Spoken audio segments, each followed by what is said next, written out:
Squarespace is our sponsor for today. They're the all-in-one platform that makes it fast and easy to create your own professional websites or online portfolio. I use Squarespace to make my website, and you should too.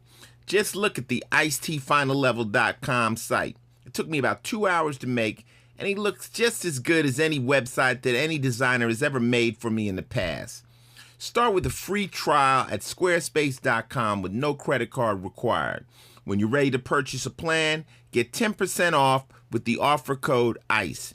That's SQUARESPACE.com. Offer code ICE.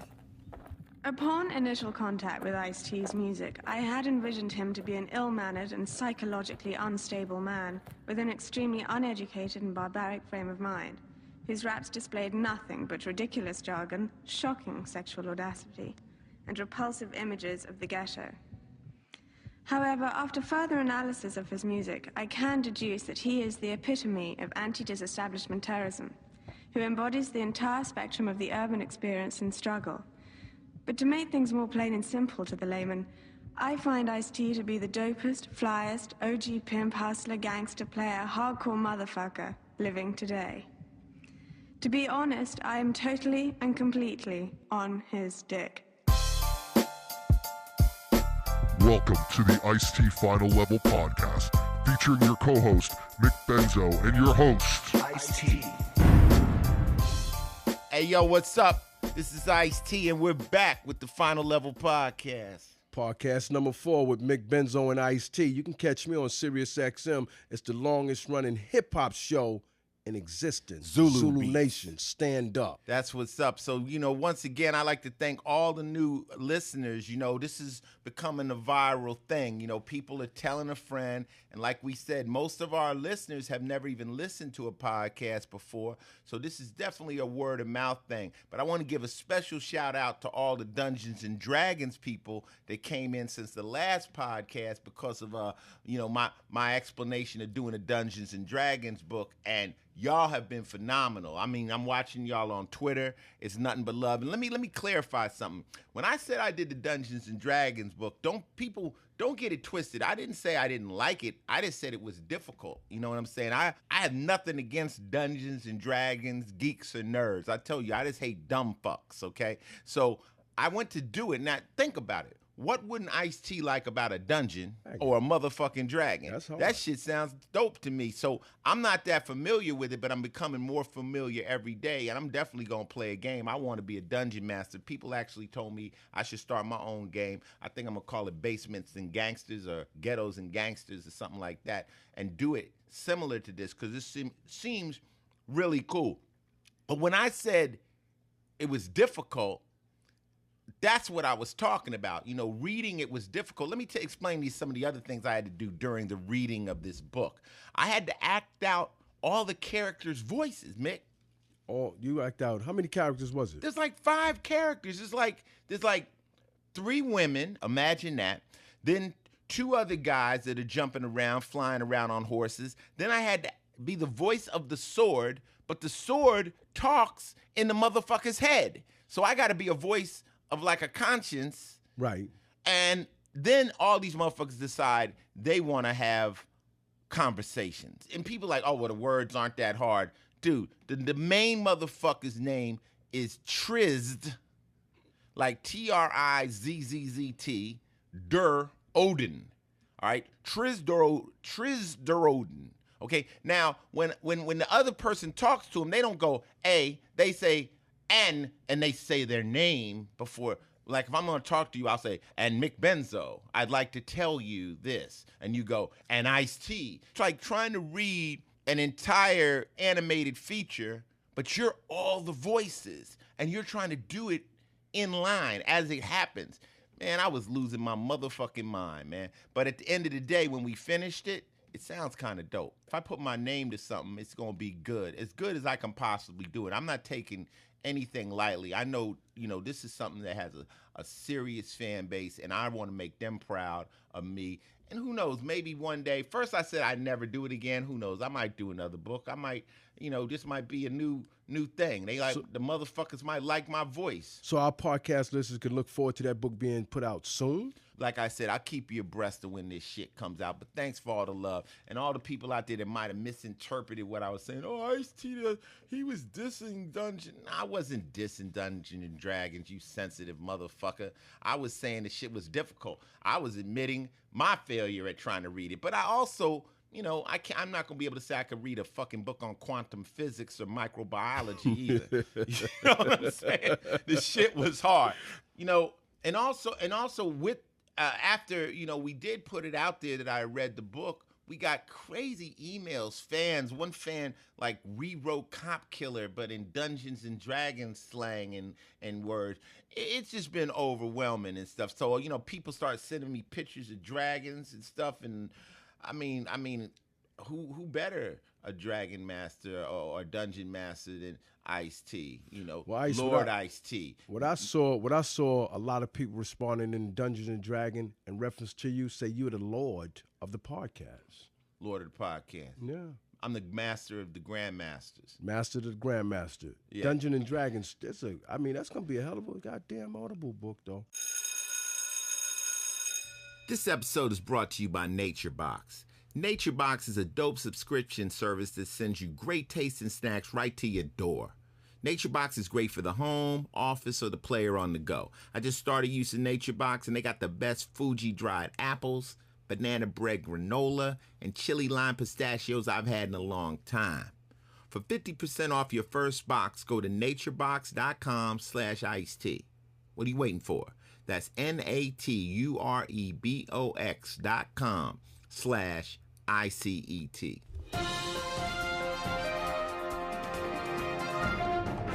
This is News with Ice-T. Mick, let's talk about this clown George Zimmerman. You talking about George Zimmerman, the gentleman that did the Stand Your Ground law. Your Ground law for killing a young... Unarmed black gentleman. For real. Let's just keep it real. He killed the young black kid who had no Doesn't weapon matter if he's on him. black. He killed the kid. Bottom line, a child. Matter of fact, that should have been child abuse if it wasn't even murder. It was murder. There ain't no child abuse. Once you kill him, it's murder. Yeah. Okay. Mm-hmm. You know what I hate? I hate all this noise that's going on right now with this dude, George Zimmerman, talking about he want to box somebody and they going to promote, and rappers are talking about they going to box him. I think the last one was DMX. I mean, this shit is bullshit. You know what, though, Ice? I don't think they should make a goddamn dime out of that. What's your thought about George Zimmerman boxing anybody? Who he should box? Let's give him a boxer. Who the fuck is George Zimmerman? George Zimmerman is a dude who killed a kid because he was walking through his neighborhood in a black hoodie, an unarmed kid. Right. He claims it would stand your ground. Okay, he had to stand your ground law. But the kid, if you got a gun and I don't have a gun, how the hell are you standing your ground? Exactly. The unarmed guy, basically, he got away with murder. Yeah. In my idea. Nobody needed to die that night. That's my opinion, too. That's my opinion. Nobody needed to die that night. Okay, no. So now there's a dead kid. I like to see George Zimmerman try to make it through my neighborhood in a white hoodie.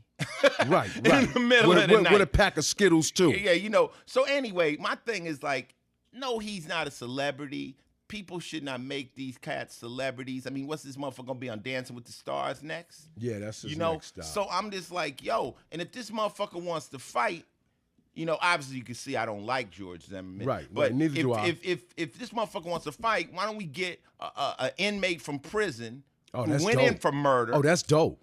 And let them two motherfuckers lock him in a pit, in a cage. Put him in a cage. And let him fight to the death. Cage fight. Only one come out. To the death. Nobody gets no money. Yeah. See who fucking survives. Since you say you're not making no money on it anyway, let George Zimmerman fight someone in Attica. To death.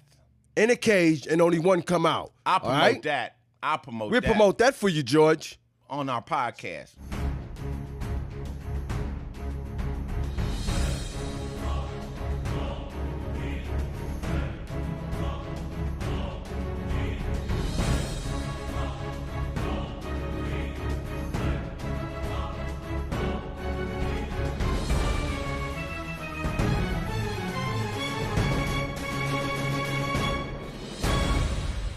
oh, yo, this is Ice-T and this is games. But trip off this. Usually, y'all know I'm the gamer. This week, the gaming segment of the show will be brought to you by none other than Mick Benzo, the self-proclaimed non-gamer. What game you playing? The one that almost get, carpal tunnel, So, see, I don't play the games that's on the television, but my daughter was telling me about this game, so I went and tried it out. I didn't want to, you know what? I'm going to tell you the name of it. Flappy Bird. Now, I know, no. See, you laughing, but this game is really hard. It looks very simple. It's hard as hell. And if you can make it to like level 5, if you can move across 5 of these holes, most of the time they bump their damn heads like a bunch of humans, but you make it past these 5 holes, you're going to be something else. Flappy Bird is a real good game. Man, I know you heard about the dude. Look, you finna tell me I'm playing all these games. I'm playing Gears of War. I'm playing Ghosts. I'm killing up shit. And you finna tell me with your big thug ass that you play Flappy Bird? Look, you just tap the screen, try to make it across at least 5 of those little holes. Most of the time you bump your goddamn head. And that's the game you play, Flappy Bird. Flappy Birds, baby. Hey, look, man. I know y'all like Flappy Birds, man. Mick Benzo, all right? Sirius XM, right here at the podcast, man. I listen, Ice been talking about games so much, I went and my daughter told me to play it. I like this game. Wait a minute, hold up. Is this the one that the dude pulled the game because he said people were threatening him? I mean, listen, the game is hard. It looks real easy. So I think, as you said, the guy who created this had to pull it because people got mad. They got mad, but I heard also he was making like $50,000 a day. They'd have had to kill me. Fuck a threat. Hey, look, it's Flappy Bird, baby. Flappy Bird. You can't play. You can win. I don't care if you can't win. If I'm making $50,000 a day, you gonna have to put a bullet in my black ass. Yeah. And that was games. Mick Benzo plays Flappy Birds. Imagine that.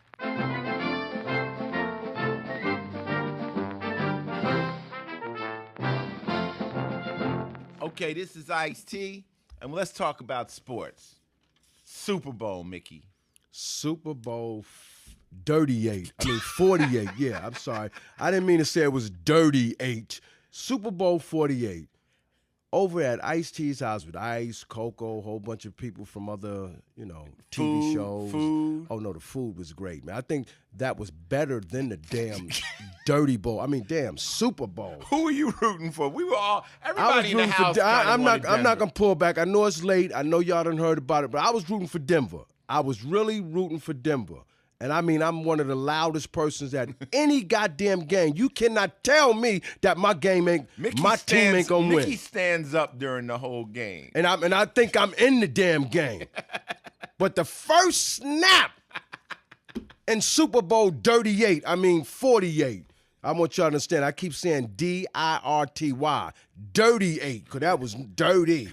So Super Bowl 48, right? The first snap. I'm like, I'm good, Ice, I'm good. Don't worry, man. Listen, man, that's Manning, baby. That's Peyton Manning. We gonna be all right. About 5 more minutes into the game, I probably ain't said one goddamn word. They tore my ass up. I think that Denver Broncos playing Seattle Seahawks thought it was a preseason game. That was disgusting, man. I mean, come on, Ice, man. No, I don't know. I think it just lets people know that football is a team sport, and as good as Manning is, you can't win with one player on the team.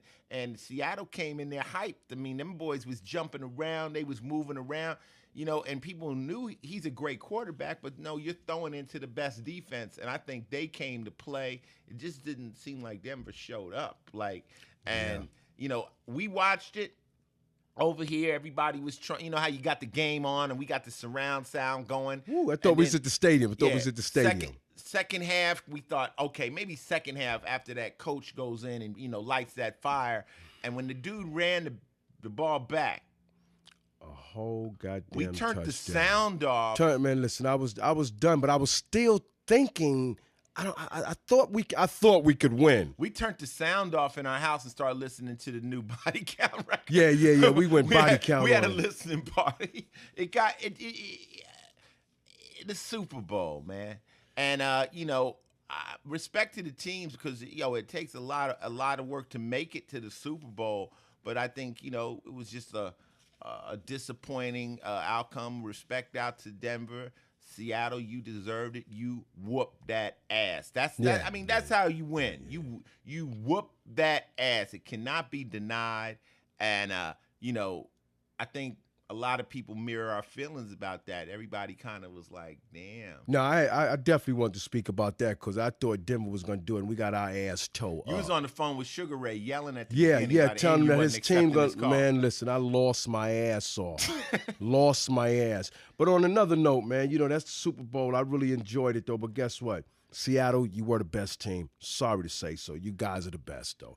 Hey, look, on another note, I want to talk about baseball, right? Because New York Yankees, man, my man Alex Rodriguez, you know, he ended up dropping the lawsuit in the litigation with all the bogus going on. But my thing about Alex Rodriguez is he never came up positive in any drug test. None, not one. And he has to sit out for a whole year and lose $25 million. I feel the same way about it. I mean, my thing is this, you know, Alex Rodriguez, they on him, they hot, they mad, he makes a lot of money. But I think these cats ain't just being totally honest. You know, I mean, I believe a great percentage of the professional football players are out there doing whatever they can. You know, they call it performance-enhancing drugs. I mean, why do we play this game like no one's doing that? You know, it's so ridiculous to me. It's like everybody, I mean, look, we just got finished talking about football. I mean, people are out there like monsters. They're running, they're hitting, and even humans. See, but the thing about it, Ice, the what? thing about it, the enhancing drugs has been around for years. It's for every athlete from baseball, football, basketball, wrestling. It's always been in existence, even weightlifting. It's there. So you can't say that everybody on the team is using it, but you can't say that everybody's not using it neither. Y'all know that it's being used. Y'all just upset because the man was decent enough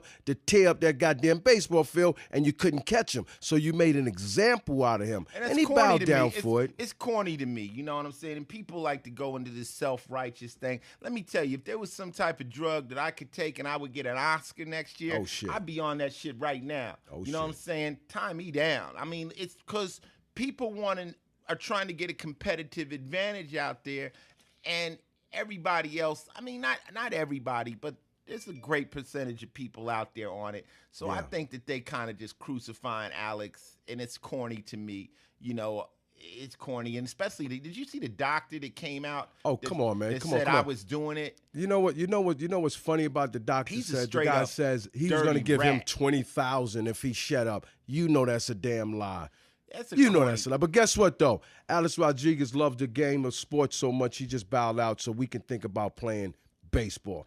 Big up Alex Rodriguez. And you know what? I mess with a lot of pro bodybuilders, and you know everybody, oh, well, they on juice, they on juice. Let me tell you like this. They may be on juice, but you still couldn't get that big. They go to the gym like 5 hours a day. I mean, you still have to do the work. There's nothing you can take and sit on the couch and get buffed. It just doesn't happen. You still have to put that work in. So I'm on Alex Rodriguez's side. If you got a problem with that, you know, fuck off. I don't really care. Stand up, Alex Rodriguez. That's just my opinion. The bat's not a magnet. He has to actually hit the goddamn ball regardless, okay? So listen, Alex Rodriguez, that was sports, man, right here at Final Level Podcast with Mick Benzo and Ice motherfucking T, baby. We doing what we do. We don't give a fuck. Look, your website is important. With Squarespace, you can make a beautiful website with barely any effort or previous coding knowledge. Steroids certainly can't allow somebody to become buff just while sitting on the couch, though Squarespace allows anyone to build a website while just doing that. Squarespace's plans start at only $8 a month and come with a free domain name when you sign up for a year.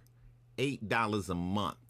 Get a free try with no credit card required just by going to squarespace.com. When you're blown away and ready to confirm a plan, use the offer code ICE to get 10% off. You'll be getting a great deal while you're supporting the podcast, helping to keep it free for you.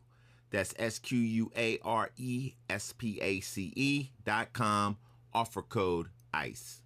Okay, since our last episode, we got a whole bunch of final level people emailing in their Squarespace websites. We said we would talk about them. Okay, Tyler I didn't say I could say your name. Catalonion from Kansas City.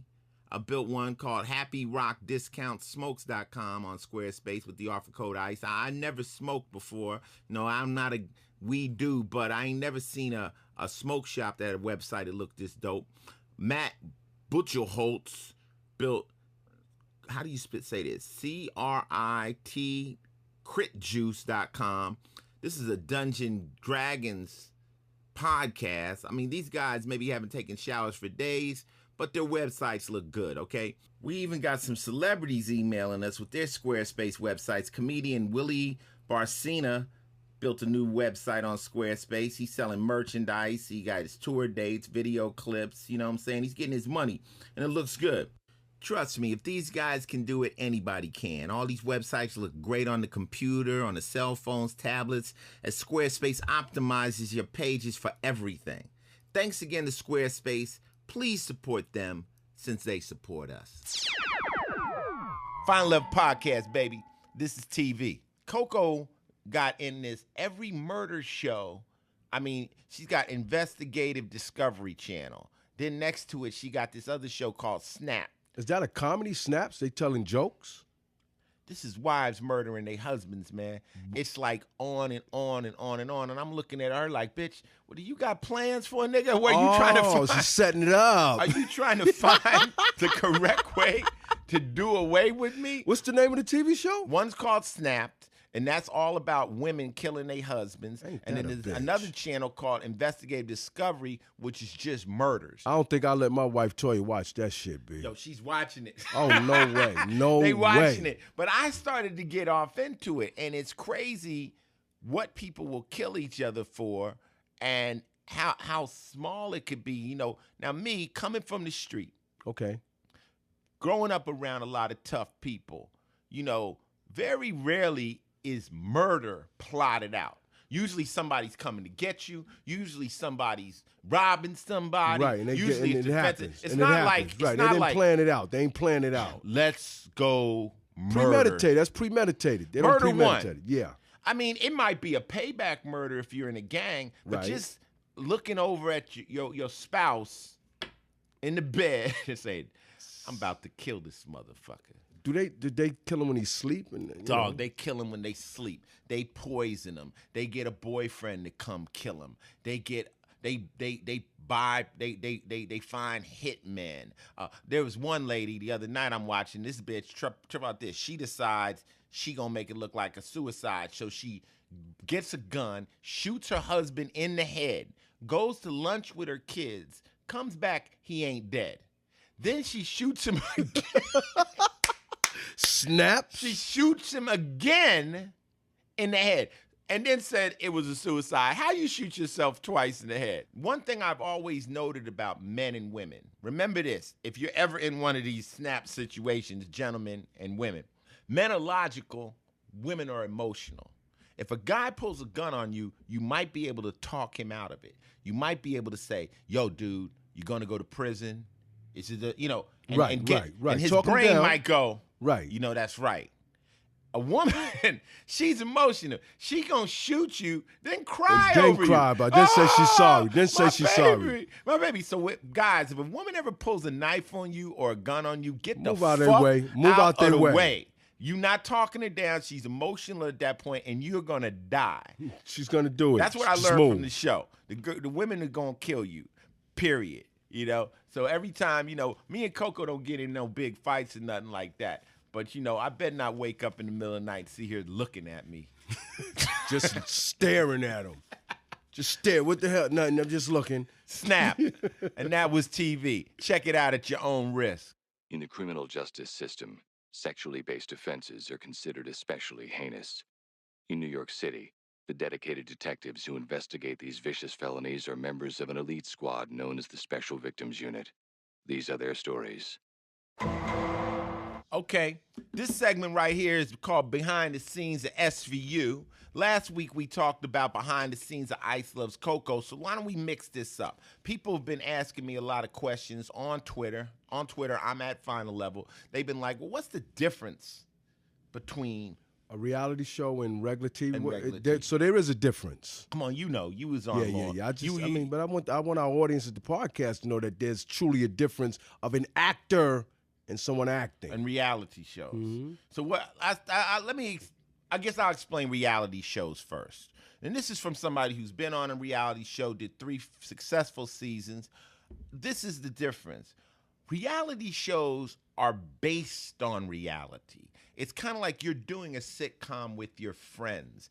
The closest thing to a real reality show would be something like a Big Brother where there's cameras just sitting there all the time. But every other show you watch, it's based on reality.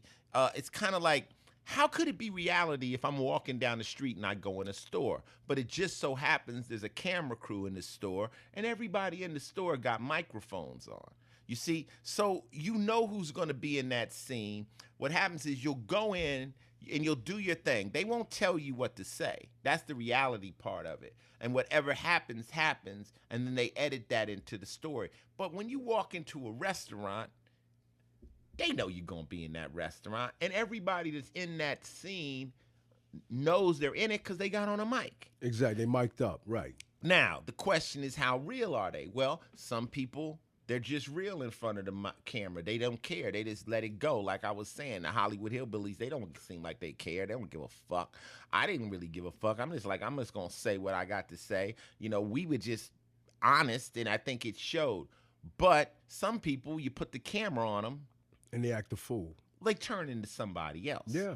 They change. So you got to understand that I'm willing to say 80% of television is reality. Think about it. Dancing with the Stars, that's reality. Mm-hmm. The Voice, reality. Cops was the first reality show. Survivor, all these contest shows are reality show. Anytime you don't have a script like Law & Order SVU, it's a reality show. Some shows are more staged than others. Our show, we kind of would just go in it, and like what they would do is they would say, okay, we're going to shoot you guys for the next 2 months. What do you guys have going on in the next 2 months? And we would write it down. And then they would take the story and it would weave through the real events that were going to come up. So it was honestly our schedule, and they would just try to catch it. So very few things are spontaneous as far as scene-wise, but inside each scene, they never know what's going to happen. You don't know what the fuck's going to go down. And that, I mean, you know, when me and you worked on a show, you kind of knew. Yeah, you know where we're going. But no one tells you where to go. Exactly. It just happens, you know. And that's kind of like what it is. And I think people get it by now. You know, they get it. They're like, okay, it's kind of based on reality of your life. And we were very proud of Ice Loves Coco. Now move over to SVU. This is called scripted drama. This is like doing a movie that never ends. With Law & Order SVU, you'll shoot 23 episodes a season. You're shooting 8 days to shoot 42 minutes. Well, yeah, 8 days, 42 minutes of time. And you're on script. You're saying the words that the writers have written for you. It's a little bit different because, you know, you got to memorize the lines. You got to know what to say. Two totally different gigs. I'll never forget one time Mariska was on this. We were doing this thing for VH1. VH1, I was hosting Hip Hop Honors. And the guy came, and they were shooting a segue where I left SVU. So the guy walks on, and Chris and Mariska and all of us were there, and he goes, okay, so we're going to do this scene, and I'll point the cameras at you, and you guys just ad-lib something until, you know, you tell Ice that he's missing the show. And Mariska took the director to the side and said, excuse me, we are professional actors. We don't ad-lib? You got to tell us what to say.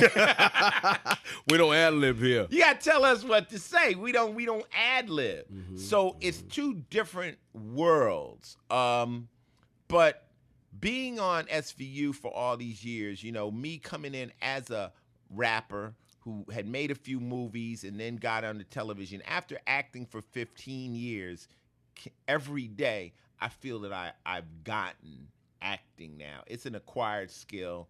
Yeah. So it's been a great experience. I don't really have any new SVU news. I guess everybody was worrying, was Mariska pregnant? She's not.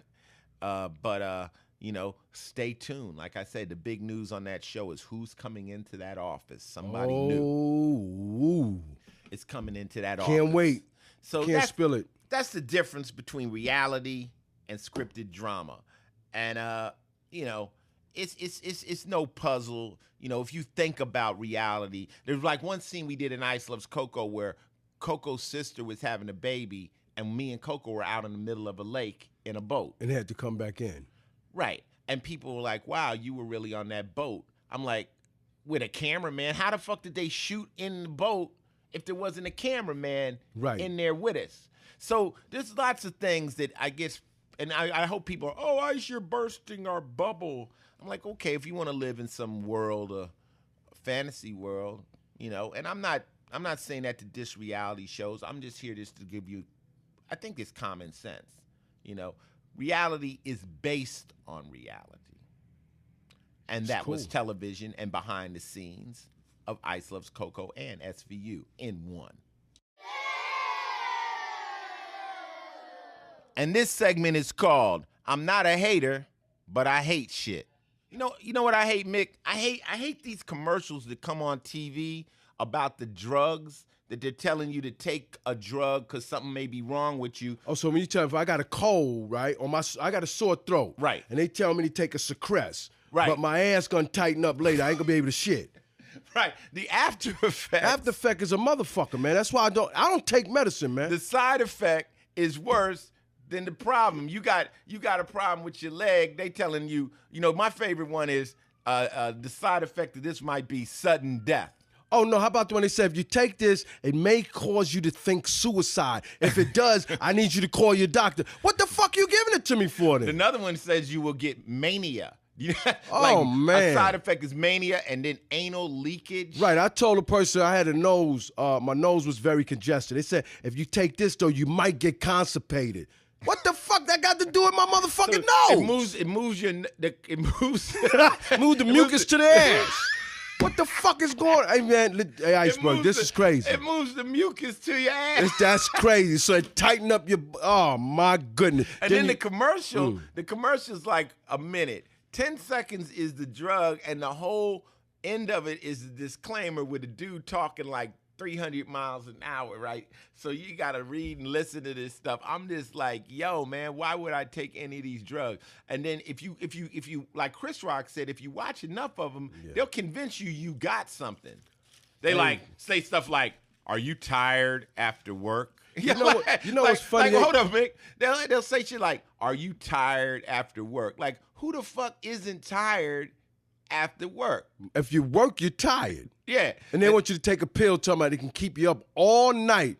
Oh, no, the best one I love, the best commercial that you just said, Viagra. If your motherfucking Johnson stay hard for 4 days, you need to call a doctor. Who walks around with a hard on for 4 days straight? I always said if my dick stayed hard for 4 days, I'm not calling a doctor. I'm calling everybody. Now, that's a good one. That's a good one. But, you know, and then after they give you the drugs, so you watch the drug commercial. I was watching one for testosterone, like for men. You know, I'm older. You know, maybe you need a little pump, you know. Right. Then a week later, here comes a dude, comes on a lawyer saying, if you died from these drugs, if you're sick. So now they're suing. So the drug is on one channel. There's another guy with a lawsuit on another channel. You like, well, wait, what the... It's very confusing. I just don't know about advertising for drugs, period, on television, if that's a good thing. I'm thinking you should usually go to a doctor first. The doctor should prescribe you a drug, and then you seek it out. You don't just look at television and say, I need this drug. That's crazy to me. Yeah, man. Like I said, man, that's dope. That's funny. That's funny. But on another note, Iceberg, I want to talk about the oldest drug that's making a comeback in the United States, man. It has no color, no creed, no age to it. You know what I mean? It's called Heroin. Hey, look, I'm gonna tell y'all a secret. Don't try it. Yeah, heroin is very addictive.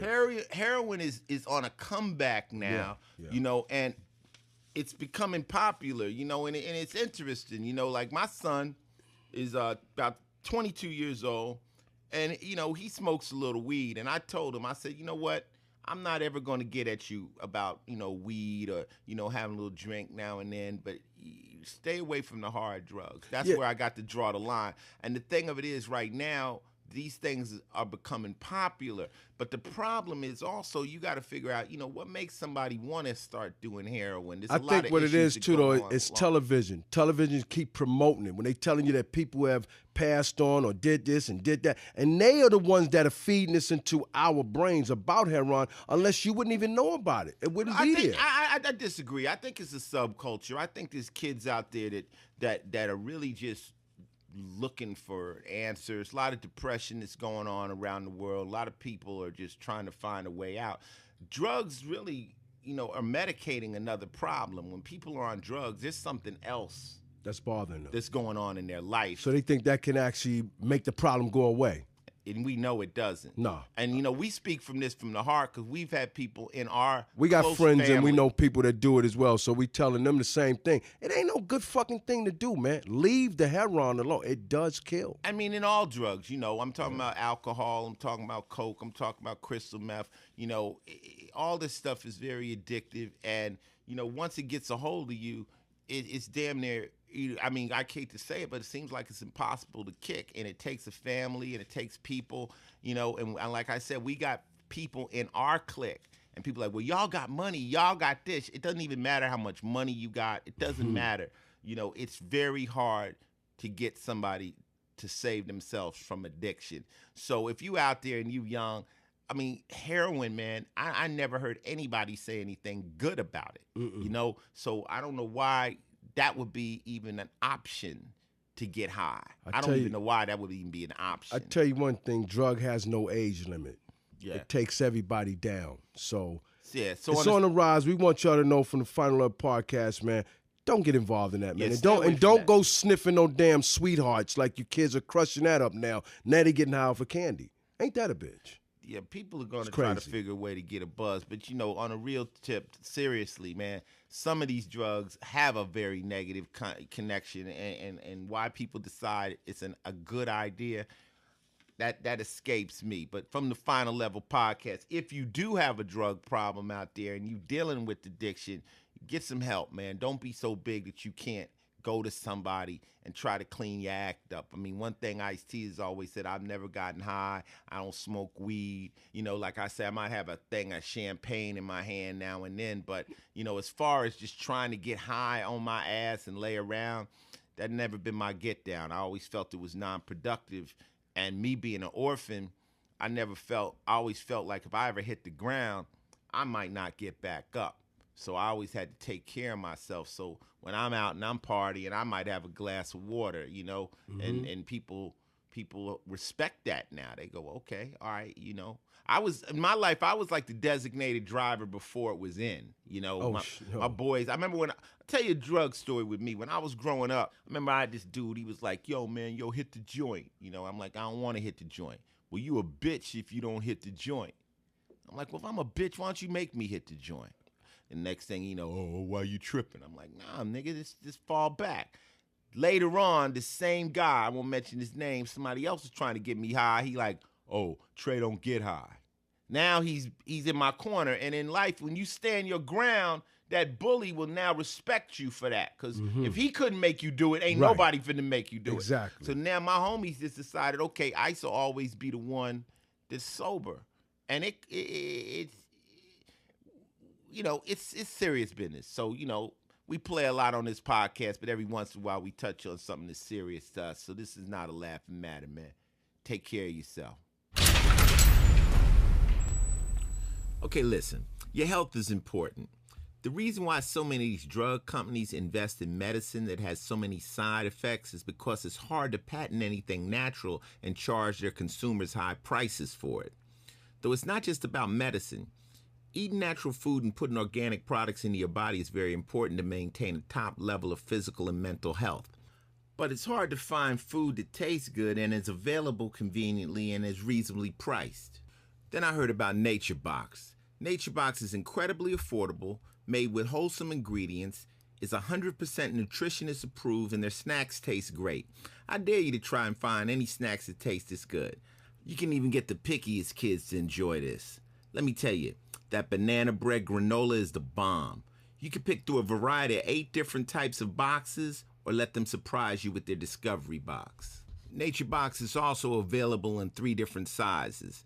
The Deluxe Snacker, 5 bags for $19.95. The Happy Snacker, 10 bags for $29.95. And the Smart Snacker, 20 bags for $49.95. Their monthly box always ships free to the U.S. mainland, and each bag has big man servings to ensure you won't be left hungry. For 50% off your first box, go to naturebox.com/iced. That's naturebox.com/ICET. Thanks again to NatureBox for keeping our stomachs full and the podcast free. Now, we know a lot of y'all final level people are already enjoying NatureBox snacks, so tweet us, let us know what you think about them.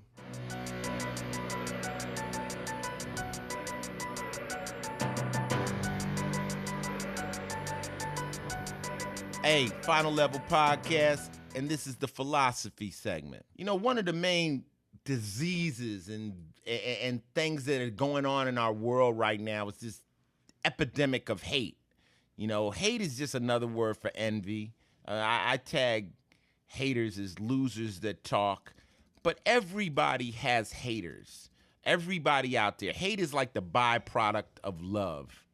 You know, if you're really loved, you're definitely going to have a lot of haters. You know, ask Jesus. You know what I'm saying? Yeah. It just comes with it. You know, if I sit in a room and I say I love Allen Iverson as a basketball player, somebody in the room is going to say he sucks. Sometimes people hate just to be different. Usually, the person that hates you the most feels they should be in your position. Let me explain this to you. If you watch Formula One race driving, you're not really going to hate one of those drivers because you don't feel like you should be him. So you're going to hate somebody who you feel is in your position. So it's a very intimate thing. And I just tell people, just look at it as a compliment. You know, they're mad at you. You know, they want to be in your position. And remember this is the philosophy part. Haters hate up, okay? Haters never hate anyone below them. Like a person that's doing good is never going to look at somebody down on the ground, a bum, and have any hate for him. They hate someone who's above them. They pick someone out that they feel has accomplished something they haven't accomplished, and then they try to make excuses why they got there and the hater didn't get there. They're trying to convince themselves that, oh, there's a reason, you know what I'm saying? Oh, yeah, you got a job, you know what I'm saying? You must be kissing ass, you know what I'm saying? It's got to be another reason other than they're just better or they work harder, you know? And, you know, girls, you know, oh, I don't like her, you know, because they might feel this girl might look better or have a better body or whatever weird shit's going on, and so they try to talk down on them. Remember this. Cat Williams said it best. If you got 10 haters, your job should be to try to have 12, you know, because you're definitely doing something that these negative people, it's bothering them. You know, one of my mottos is, have a great day, make a hater sick. And one lady was asking me on Twitter the other day, what do you do if your friends are haters? I say, I just say, address it. Let them know. Say, why are you so jealous about this person? Why are you concerning yourself with what they're doing? Do you get yourself together, and you won't be caught up in all that drama. I say separate yourself from the haters. They're negative. They'll drain you to death, you know. But we're positive, and that's why I said if I do this podcast, man, we're not talking bad or down on somebody. You know, if I hate you, there's a good goddamn reason. You know, I talked about George Zimmerman. I got a problem with that dude. Now, that's a guy we do not like. We don't like him. But other than just being envious of somebody or of their accomplishments is corny, man. That shit is corny, man. Don't fall into that. And just remember this. Haters hate up. So if somebody's hating on you, that's because you're above them. And take it as a compliment and keep it moving. You know, I'm telling them to kick rocks and eat a dick.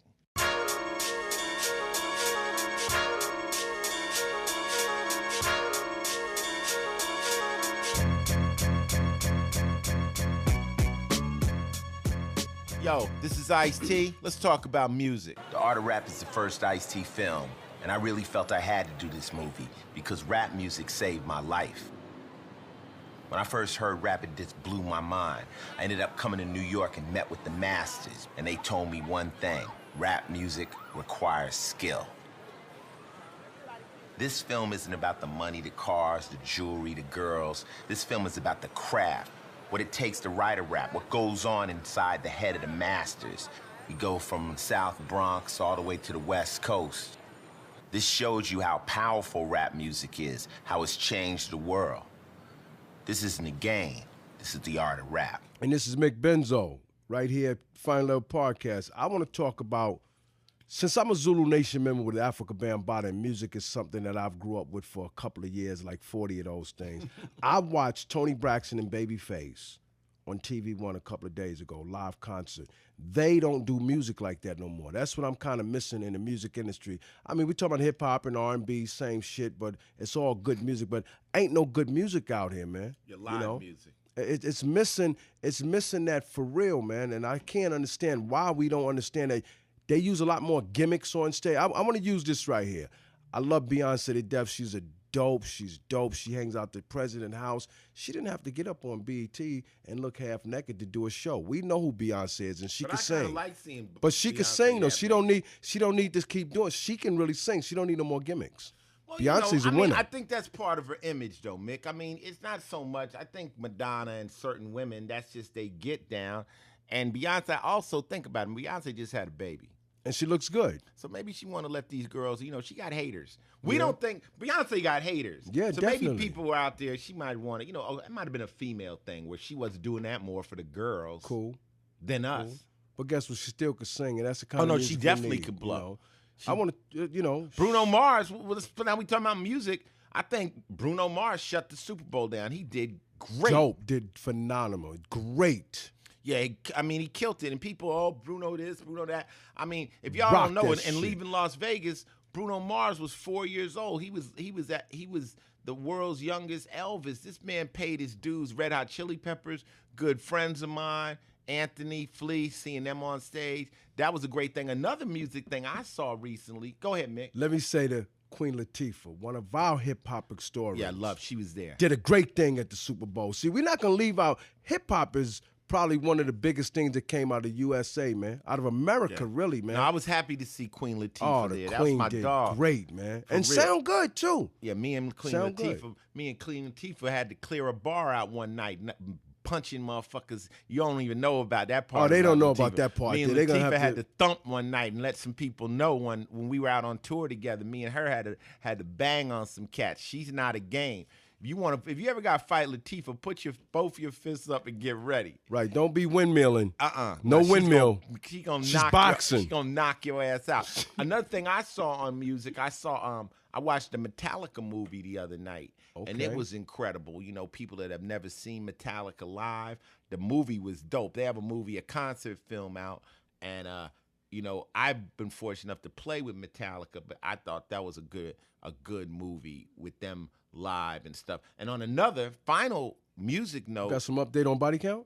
Body Count is booking summer tours right now. We're going to be on a couple of dates on the Metal Mayhem tour, run by Kevin Lyman, and they're finding dates. We're going to try to knock out as many dates as we can in the 2-3 month hiatus I have this summer. So we will be playing in the States. The album will be wrapped up very soon. It's being mixed right now. And get ready. We got videos planned. We got a special thing for the album, for the videos we're going to talk about later, a special way that we're going to involve the fans in creating some of the Body Count videos for this album. That's all I'm going to say. That's good enough. A lot of you viral video makers. We're going to allow you to be part of this album. That's what's up in music. Okay, now it's time to take some callers. This is Ice-T live. Talk to me, baby. You have Sean Marrow on the line. For this call, I'll be Phenomenal One. And I was browsing through Netflix, and I see that they are definitely promoting the art of rap. Really appreciated being able to see it coming up on Netflix. How do you feel about that? Well, when we put the movie out, we had a limited release in the theaters. People don't know, but it costs a lot of money to get movies in theaters. It's hard, it's difficult. We put it in just enough that we would be eligible for the awards, like the Oscars for documentaries. We didn't get that, but that's why it went into the theaters. We knew that the life of this movie would be on Netflix, pay-per-view, you know, DirecTV and all those things. So we're just happy people are enjoying it and getting a chance to see it in their home. I mean, Art of Rap was a labor of love. That was something I wanted to give back to hip-hop, just to kind of let people know where it came from. We know it's going in different directions, but I wanted the people to get a grip of what hip-hop was to me when I came out. Oh, I love it. I love it. I call myself a hip-hopologist when it comes to the music in the good old days. I wanted to really, you know, sign on to basically say to both you and Mick that, you know, you two are setting the standard when it comes to podcasts. You know, I personally foresee a plethora of different artists, both old school as well as new age. I can't call them new school personally. I'll just say new age. Following your lead. Basically, you know, you're appreciated for continuing in a platform that your followers can not only relate to you, but also spend a one-on-one moment with you. And not too many have allowed their fans, their following, that opportunity. So, to you both, thank you. Hey, well, Now, we definitely appreciate that, sis. We're going to try to relive that Art of Rap for a real tour, because we know that that kind of music is missing in our era. And people like you calling from Philadelphia that's acknowledging that you saw the Art of Rap and enjoyed it and saw it several times, that means that it's definitely something that we're going to continue to push forward to try to do. And we care about our family. We don't call y'all fans. Y'all more our family. People like you call. Because you keep us alive. Yeah. We need folks like you to talk about us, you know? Yeah, so we appreciate those words. But you're keeping us alive. Thank you for the call, okay? Hey, who's this? Yeah, my name is Matt, man, from Los Angeles. And I just wanted to give you your props, you know, that even, you know, so many years later in the game that, you know, your name still rings out. You know what I mean? I still listen to all your albums. You know, I really wanted to thank you for putting out the Art of Rap. Sometimes I get so disappointed with what's out there because they're not focusing on the essence of the art. Well, you know what it is, homie? I'm gonna tell you what it is. You know, they're missing the point that hip hop can move something, not just a party. It can move things. It can change the way people see things. It can change the way people lives are. So if you constantly just saying, hey, I got money and this is the party and this is you know, okay, that's a part of hip hop. It always has been. But now try to move something. I had a kid walk up to me in Brooklyn, a young kid, and he said to me, this was recently, he said, Ice-T, okay, we got all the money, we got all the cars, we got all the bitches. What's next? You feel me? That's what hip hop has to go. I mean, you know, if you got money, that's one song on the album. Okay, now what do you talk about after that? And if you know, and that's what you're missing. And I'm, you know, people look at me, they like, well, Ice, you hating? I'm like, no, I'm trying to inspire you, because if you look at me, 30 years in the game, still in the game, and you want this, at some point, you're going to have to say something that's important. Music is powerful if you take it for what it is. But we're going to move to the next caller. I really appreciate you, baby. Thank you. All right. Peace. Peace. Hey, this is Ice-T and Mick. You're on the Final Level Podcast. What's good? Well, this is so exciting. I'm Melissa. I'm from Wichita, Kansas. Wow, Kansas. What's going on, Melissa? Actually just watching you right now on SVU. Big fan. Chung Chung. Right now I'm a social worker at a middle school here in town, and I was wondering if you ever get out and about to do, I heard earlier you do lectures at universities. Do you ever get out and about to do lectures at middle school, high school level? Oh yeah, I do, but it's just difficult because with the show, I'm under contract and I have to be in New York City 5 days a week on call. Yeah, I get that. We got we got some pretty tough kids doing some crazy shit. That is for sure. And I don't know. I just have a ton of respect for you, and I think they would have a ton of respect for you as well. Yeah, I talk to kids. I've gone to juvenile facilities. I started off talking in high school. When I get a chance, I definitely go in there, you know. But, I mean, the fact that you're there and you care, that's all that matters. You know, I mean, we all know when you're young, when you're in high school and junior high, you think you are so smart, but you're so dumb at that point in life. And all of us, if we look back at what we thought was the right thing to do, I mean, when I was their age, I thought my life was going to basically be some money that I had taken from somebody else. That I had gotten so negative about the world around me that I felt that was going to be my key to success. And I didn't know I had any talent. I didn't have any self-esteem as far as anything other than some negativity.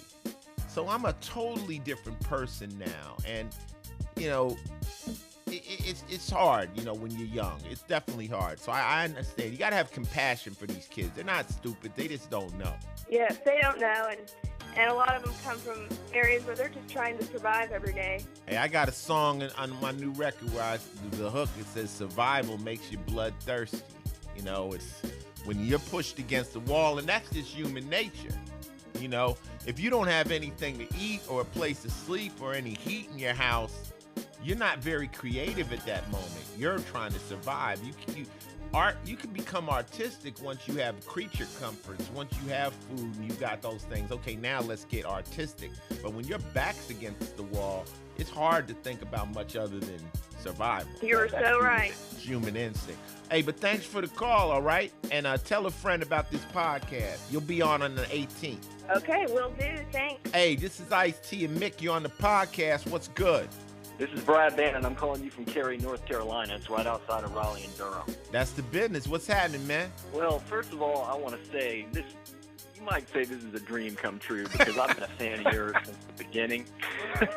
I've just been a huge fan. And when I was in college, I wrote an essay comparing your work to Amiri Baraka, who recently died. And I'm, you know, just in the sense of you all, to a certain extent, following the same paths. I didn't have the internet back then, so I hadn't had your book, and I didn't know, but if there was some stuff out there about you in the world.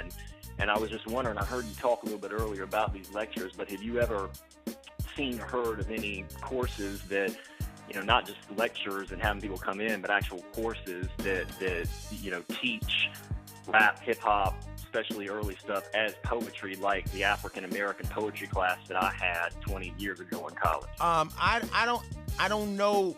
I can't name a college that has that curriculum, but I have seen people send me always like my name in textbooks and freedom of speech, a lot of First Amendment stuff. Excuse me, because of the cop killer incident. So I made it into the textbooks. When we started doing the university and lecture tours, people were kind of amazed because they were like, wow, you know, these college kids want to listen to rappers. And I'm like, well, we're outspoken. We're saying something. I mean, right now, if you ask yourself in the world, if you say, name some leaders, it's very difficult. You know, it's very difficult to pick a leader. There's no, you know, we're past the days, like even right now, we're headed toward an election.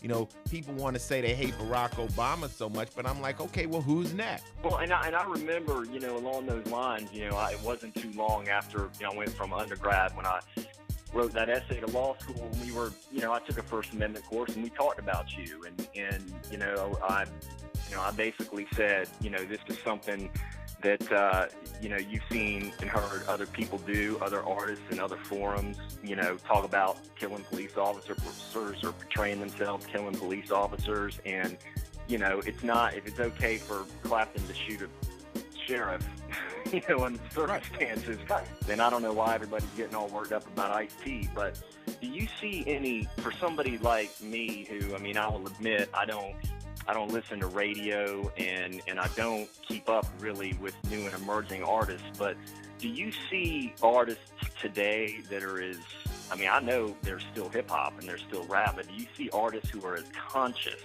and who write music as conscious and as socially conscious as you did. There's a few, but you have to go underground, because once you actually start to get on the radio, it's been homogenized. Like one of the kids in my movie Immortal Technique, he's one of the best that ever did it. He's very conscious. And then you got kids like Lupe Fiasco who's very conscious. You got even Kendrick Lamar. He touches on different topics that most of the hip-hop kids have kind of just left. Because kind of like the game is like this, they're putting money over here, and if you go for the money, you're going to dilute the art. If you just want to say what you want to say, you're going to take a chance. You probably won't get on the radio. You probably won't get that commercial success. I never got on the radio. I mean, I was having gold, platinum records without ever being on the radio.